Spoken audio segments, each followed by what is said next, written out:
그럼 만약에 관세 협상을 못했다면 25%잖아. 25%는 어떡할 뻔했어. 하루에 그냥 뭐 우리 전 종목 하한가 나올 뻔했네. 아, 이렇게 떨어졌지만 이겨낼 수 있어. 원래 주식이 그런 거야. 신법을 금요일에 강조해 드렸다면 오늘은 지수가 어느 정도 안정을 좀 찾는 분위기가 보이니까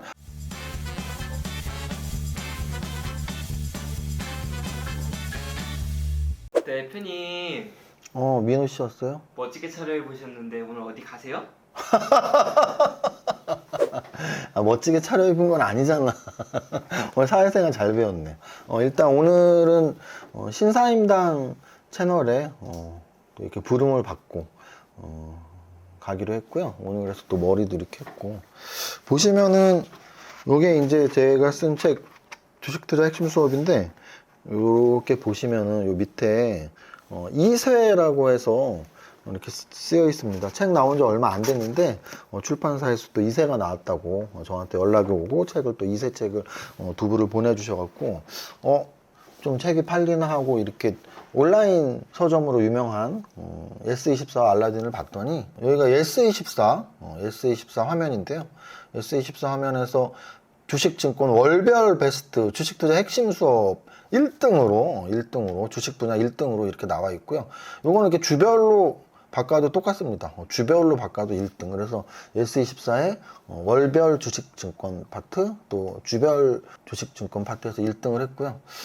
알라딘은 어떤데, 알라딘에서도 주간 베스트로 바꿔주면은 역시 알라딘에서 1등, 요렇게 초보자를 단숨에 고수로 만드는 주식들의 핵심 수업이 올라와 있습니다. 그래서 온라인 서점인 S24와 알라딘에서 월간 베스트 1등, 주간 베스트 1등 주식 분야에서 달리고 있어서 여러분들한테 감사의 말씀 다시 한번 전해드리고, 제가 또 타 유튜브에 가는 이런 목적도 또 책 홍보도 있고, 현재 주식시장이 워낙 또 들쑥날쑥하니까 그런 또 멘트를 하기 위해서 가는 거니까, 혹시 뭐 신사임당 채널 뭐 오늘 녹화하면 또 이번 주에 나올 거 아니에요. 여러분 이렇게 신사임당 채널 보시다가 제가 나오면 꼭 응원 댓글 부탁드리겠습니다. 자, 오늘 거래소 지수를 보시면 이게 이제 뭐라고 표현하냐면, 이런 건 실컷 얻어맞고 떡 하나 줄게 뭐 이런 거예요. 무슨 뜻이냐면, 지난주 금요일날 폭락이 몇 %였냐면 3.88%였는데 오늘 떡 하나 받았습니다. 아주 코피 터지고서 야, 떡이나 하나 먹어봐. 그래서 오늘 0.91% 상승을 하면서 3,147포인트. 요게 이제 우리가 보통 갭은 메꾸라고 있는 거야 라는 말이 있는데, 요 갭이죠. 3,200에서 3,250 사이 이 갭을 뭐 요번 주에 메꾸게 되면 아주 베스트고, 또 요번 주에 못 메꾸더라도, 제가 그때 여기 박스를 좀 오랫동안 3,200 중심으로 박스가 오래 있을 때 그 말씀을 드렸었어요. 3,200에서 박스가 또 오래 가든지 떨어졌다 가든지 그냥 바로 가든지, 박스가 유지됐다가 올라가든지 그냥 올라가든지 떨어졌다 올라가든지, 저는 역사적 신고가 장세를 굉장히 높은 확률로 지지한다라는 말씀을 드렸었는데요. 지금 음선이 크게 3.8%짜리가 나왔다고 해서 역사적 신고가 이제 죽어도 못 가고, 저 3,300도 못 돌파한 3,288이 이제 고점이 돼서 당분간 못 올라라고 뷰를 개진하는 분들도 있겠지만, 저는 여전히 3,288은 당연히 돌파해서 3,300 또는 역사적 신고가인 3,316, 그리고 3,400, 3,500까지도 올해 2분기에 올라갈 수 있는 위치라는 말씀을 계속 드리고 싶고, 결자해지라는 말을 제가 이제 주식시장 분석하면서 많이 말씀드리는데요. 그럼 이제 떨어진 이유를 분석해야지 올라갈 수도 있어, 이렇게 말씀드릴 수 있잖아요. 사실 지난주 금요일 날 또는 금요일 날 밤 미국 증시 하락, 이런 것들이 어떻게 보면 연관이 되어 있어요. 그럼 이제 우리나라 국내의 환경, 그리고 미국 증시 하락의 환경이 무엇이었을까가 제일 중요한데요. 지난주 금요일 날 미국 증시 하락은 고용 지표가 악화됐기 때문입니다. 고용 지표의 악화는 쉽게 말하면, 야, 일자리가 줄었어, 일을 하는 사람이 줄었어요, 실업률이 높아졌어, 일하는 사람이 줄어들었거든요. 이거는 다시 말하면 경기가 별로 안 좋아, 이거랑 이제 일맥상통하는 거죠. 우리가 보통 경기가 좋냐 안 좋냐를 말할 때 첫 번째 가장 중요한 지표는 GDP예요. 그래서 국내 총생산이 높아지면 그게 바로 경기가 좋냐 안 좋냐를 직접적으로 말하는 변수고요. 근데 경기가 좋아지고 국내 총생산이 좋아지려면 당연히 일자리가 많아지고 일하는 실업률이 적어지고 고용이 많아져야 돼라는 거거든요. 근데 고용이 적어졌다면 실업률이 좀 늘어났다면 그거는 경기가 안 좋아지는 거잖아 라는 이야기예요. 그래서 미국 증시가 금요일 밤에 2% 정도의 급락이 나왔습니다. 자, 그런데 여기서 중요한 건 우리가 재료는 귀에 걸면 귀걸이, 코에 걸면 코걸이에요. 우리가 이현령, 비현령이라고 하죠. 한자로. 뭐 이어령, 비어령, 이현령, 비현령 비슷한 말인데요. 귀에 걸면 귀걸이, 코에 걸면 코걸이. 이게 무슨 뜻이냐면 귀걸이가 이렇게 동그랗잖아요. 그걸 귀에 걸면 귀걸이잖아요. 근데 코에 걸면 코걸이잖아. 어떨 때 그런 말을 쓰냐면 주식시장에서는 똑같은 재료를 두고 요렇게 보면 호재 같기도 하고 요렇게 보면 악재 같기도 하는 거예요. 자, 그러면 과연 고용지표의 악화가 악재의 역할을 금요일날 했는데 호재로 바뀔 부분이 있을까요? 없을까요? 있다란 얘기죠. 어떻게 호재로 바뀔 수 있을까요? 바로 9월 금리 인하 가능성이 굉장히 높아졌다는 얘기죠. 그러면 고용지표가 악화된 게 일단 끝난 재료야. 그러니까 앞으로 나올 재료는 뭔데? 금리 인하. 그래서 이게 재료 가치로서 이렇게 보면 악재였는데 악재의 소멸은 호재잖아요. 이 고용지표 악화가 악재의 소멸로 이렇게 바뀌면은 금리 인하가 이제 되네. 금리 인하의 시대가 열리네. 이렇게 호재로서 볼 수 있다는 거예요. 경기가 안 좋아지니까 금리 인하 돼야지. 우리가 그 범죄의 전성시대에서 그 하정우 배우가 했던 말 중에 명분이 없다 아닙니까? 명분이 하나도 안 똑같죠. 성대모사 한 거 아니니까 하정우 배우가 명분이 명분이 없다 아닙니까? 조진웅 배우가 하정우가 거기서 뭐로 나오더라 배역이 형배인가? 형배 글쎄 집 밖에 몰라 진짜. 안 비슷해요? 얼굴은 비슷하잖아. 어쨌든 범죄와의 전쟁에서 기억나는 명대사 중에 명분이 없다 아닙니까 대부님. 그 명분이 지금 미국 증시에서 파월 연준 의장이 금리 인하를 여태까지 안 했던 이유는 관세 때문에 물가가 좀 불안한데 그렇다고 해서 경기가 뭐 나빠지도 않고 경기는 좋고 물가가 불안한데 금리를 못하러 내려 뭐 이런 분위기였단 말이에요. 트럼프는 엄청 압박을 했지만 물가가 좀 불안할 것 같기도 하고 또 경기도 뭐 악화도 안 되는데 굳이 금리를 왜 내리나 좀 지켜보자 였다면 이번 고용지표 악화가 파월한테는 트럼프 때문에 트럼프가 무서워서 내리는 거 아니야? 다만 나는 이제 명분이 생겼어. 고용지표가 안 좋잖아. 그러면 금리를 내려서 좀 경기를 좋게 해줄게 라는 명분을 준 거일 수도 있다.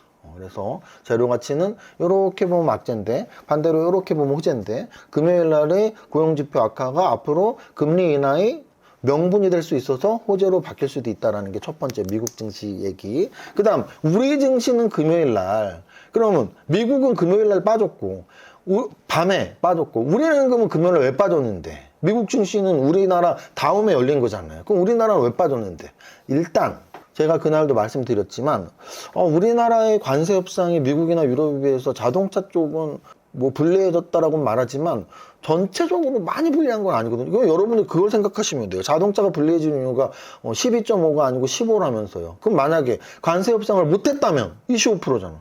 25%는 어떻게 할 뻔했어? 하루에 그냥 뭐 우리 전 종목 하한가 나올 뻔했네?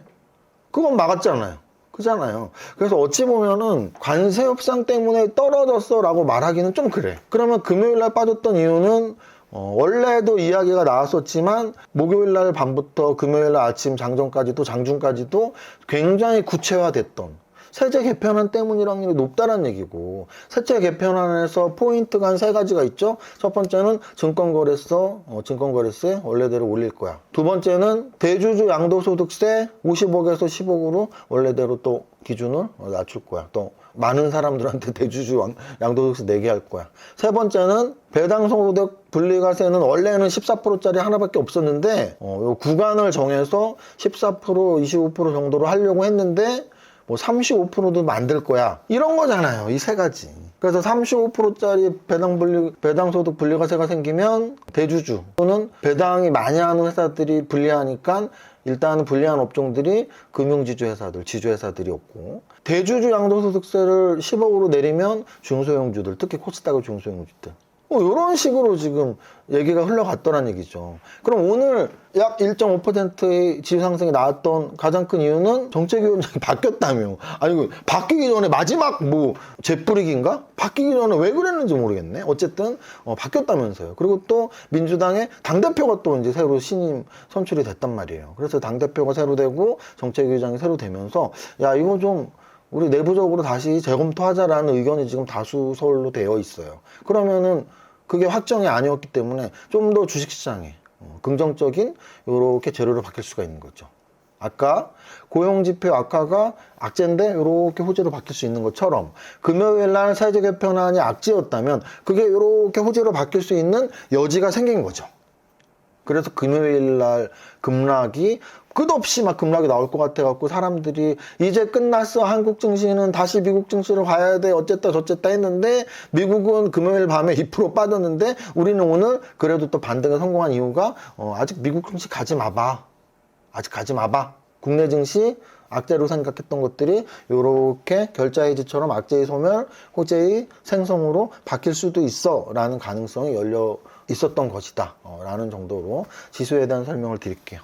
오늘 제가 지수 설명을 굉장히 많이 드렸어요. 저는 말씀드렸지만 그날 상황에 따라서 중요한 걸 좀 더 강조하는데요. 금요일 날은 뭘 제일 중요하게 말씀드렸죠? 신법. 왜? 하루에 4% 떨어졌는데 주도 업종이 뭐고 주도 종목이 뭔데? 아무것도 없는데. 그러면은 이렇게 떨어졌지만 이겨낼 수 있어? 원래 주식이 그런 거야. 파도 잘못하면 넘어질 수 있어. 자전거 타다가 밸런스 잘못 잡으면 넘어질 수 있어. 하지만 다시 페달을 굴리면 앞으로 나아갈 것이고 다시 일어나서 보드판 위에 두 발을 착지를 시키면 다시 파도를 탈 수 있는 것처럼 주식시장에서 한번 휘청했다 하더라도 다시 한번 파도가 어떻게 오는지 잘 지켜보면 돼 라는 신법을 금요일날 강조해 드렸다면 오늘은 지수가 어느 정도 안정을 좀 찾는 분위기가 보이니까 왜 안정을 찾았는지에 대한 지수가 안정을 찾아야지 우리 종목들이 잘 움직이는 거거든요. 그래서 지수의 안정이 필수 불가결한데 하루 만에 그나마 안정을 찾는 모습이 보였기 때문에 미국 증시에서 고용 악재가 호재로 바뀔 수 있는지 여부, 또 우리 증시에서 세제 개편안이 아직 아니었기 때문에 확정이 아니고 아니었기 때문에 호재로 바뀔 수 있는 부분에 대한 설명을 해드린 겁니다. 여기까지. 지수에 대한 설명을 많이 드렸으니까 메뉴 3가지 보는 거, 시가총액 상위, 거래대금 상위, 상승률 상위는 좀 스피디하게 넘어가겠습니다. 자, 오늘 코스피 200 상승률 상위 종목 중에 HD 현대인프라코아 지난주에 지수보다 훨씬 강한 움직임 보이더니 오늘도 코스피 200 종목 중에 1등으로 올랐고요. 삼성전기 지난주에 양선 한번 뽑고 음선 2개 나오고 다시 한번 재차 양선. 한국카본 역시 조선 부품주 중에 가장 강한 모습 1조 5천억짜리. 두산 에너빌리티 오늘 원전 대장주로서 4% 상승. APR 화장품 대장주로서 3% 상승. 하이브 엔터 대장주로서 3% 상승. 네이버, 네카오에서 카카오보다 저는 좀 네이버가 더 유리하지 않나라는 말씀을 드렸는데, 네이버 3% 상승. 그래서 오늘은 좀 대표주들, 네카오의 대표주인 네이버, 또는 엔터주의 대표주인 하이브, 화장품주의 대표주인 APR, 원전의 대표주인 두산 에너빌리티까지 이렇게 대장주급 종목들이 움직임이 좋았었다. 여기까지 말씀을 드릴 수가 있겠습니다. 거래대금 상위 종목에서는 오늘 삼성전자 1% 상승하면서 거래소 대형주 삼성전자 1% 상승하면서 거래소에서 좀 지수를 버티게 하는 버팀목 역할을 했고요. 하나오션은 아래 꼬리 만들긴 했지만 그동안 관세 협상의 최고 수혜주로서 지난주 금요일까지도 끌어올렸다면 야 이거 너무 많이 오른 거 아니야? 아무리 호재가 있어도 그런 약간 조정의 음선. 원전 관련주 두산에너빌리티 4% 상승. 네카오 중에서 네이버 3% 상승. HJ중공업 16% 상승. HD 현대인프라코어 9% 상승. 프로티나 지난주 신규 상장 종목 1,800억짜리가 오늘 1,200억 거래. 23% 상승까지 거래대금 상위 종목 봤고요. 상승률 상위 종목 보겠습니다. 상승률 상위 종목에서 8천억짜리 HJ중공업 16% 상승, 1조 3천억짜리 SK오션플랜트 14% 상승, 5천억짜리 원익홀딩스 11% 상승, HD현대건설기계와 HD현대인프라코아 각각 8%대 상승이 나왔습니다. 그래서 오늘 전체적으로 본다면 일단 지수가 반등해서 전체적으로 움직임은 나왔지만 야, 이 업종이 진짜 강했네라고 주도주를 뽑아내기에는 그냥 업종 대표주들 위주로. 그래서 다시 말씀드리면 그냥 지수가 움직인 정도지 야, 얘네가 주도 업종이네, 다시 판이 바뀌었네라고 업종을 찾아내기엔 쉽진 않았던. 하지만 지수가 상승해서 금요일보다는 조금 이 체감 온도가 좀 따뜻했던 그런 하루였습니다. 그래서 야, 이거 5,000포인트 시대라며 뭐 이렇게 좀 약간 속상한 분들이 많이 있을 텐데 저는 계속 말씀드리지만 5,000포인트 시대를 믿을 필요는 없어요. 우리 언제가 5,000포인트 올지 어떻게 알아. 하지만 턱걸이를 30개 하려면 하나를 해야 되듯이 5,000포인트는 모르지만 적어도 3,316을 돌파하고 3,400, 3,500까지는 가야 되는 위치가 아닌가? 라고 계속 말씀을 드리고 있고, 금요일의 급락이 오늘까지 추가 급락으로 이어지지 않고 반등 양선이 나왔던 이유는 무엇일까 해서 야, 세제 편안 때문에 떨어진 거라면 그 세제 편안의 반대편에 있는 논리들이 좀 부각된 건 아닐까? 또 미국 증시가 급락했는데 왜 우리는 안 떨어졌는데 미국 증시 급락이 고용지표 악화였다면 고용지표 악화는 결국은 금리 인하 호재가 아닐까? 이런 얘기들. 자, 오늘 여기까지 정리하고요. 자, 일단 아까 뭐 서두에 제가 뭐 책 자랑을 한번 했지만 야, 너는 뭐 맨날 뭐 책 팔려고 하고 토요일날 유료 광고만 얘기하고, 이번 주 일요일날 부산, 울산, 경상도 분들 이렇게 그 부산에 뭐 적어도 한두 시간 거리에 있는 분들이다. 야, 나 서울까지 막 6시간 가야 되는데 나 부산에 좀 이렇게 강해하는 건 내가 갈 수 있다 하시는 분들은 오늘 고정 댓글 이렇게 보시고 신청을 하시면 될 것 같습니다. 자, 여기까지. 그래서 어쨌든 여러분들이 금요일보다는 오늘 조금 마음이 편해졌으리라고 생각하고 저도 약간 텐션을 높였으니까 여러분들이 기분이 계좌에 따라 달라질 텐데 금요일보다는 조금 좋은 월요일이었으면 하는 바람이었습니다. 여기까지 하고 첫 번째 주 시작. 나는 10년 안에 100억 부자 될 거야. 화이팅!